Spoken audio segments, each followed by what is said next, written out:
REDD, as any other international policy or any other sort of conservation or forest management oriented intervention, is not a neutral one. It's one that can contribute to improve local livelihoods, but it also can contribute to undermine local livelihoods. And so we were basically interested in if that was the case for REDD when it is implemented at local level.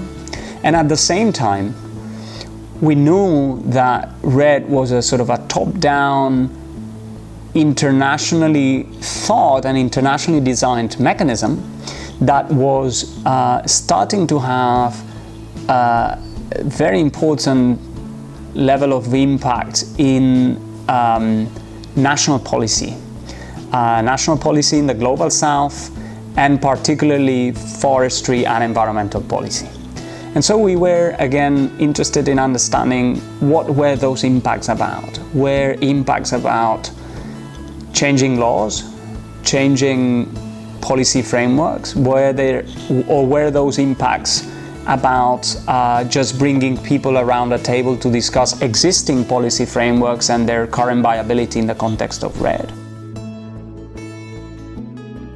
From the scientific point of view, I think and in a positive light, I think our research has contributed to understand that REDD has effectively created new spaces of discussion and participation at national policy levels, and this has generated momentum. We've demonstrated that this has generated momentum to basically rethink injustices in forest governance, or at least to become more aware of them, and also to rethink the way we see forests, which they should be seen, managed and conceptualized from a policy point of view in a broader context of a political economy of land use change. Also from a scientific point of view, but more sort of looking at REDD practice, I was referring to sort of as sort of implementation of REDD early activities or REDD pilots.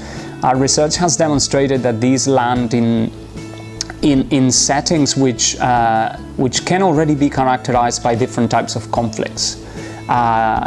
When REDD arrives, these conflicts might even worsen as a result of the new complexities that REDD brings about, which have to do with carbon monitoring, which have to do sometimes with carbon payments, which then fuel discussions about who should benefit about these payments, who should get involved in monitoring efforts, what type of activities we want to pursue.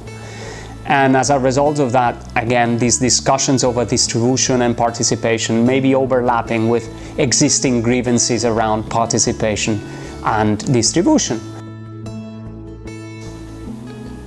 Climate change policy should become conflict sensitive, because otherwise it will not be effective. And it will not be effective in its environmental goals, and it's not going to be effective in its social transformative goals. So if we really want climate policy that mitigates climate change, that helps people adapting to climate change, we need it to be conflict sensitive.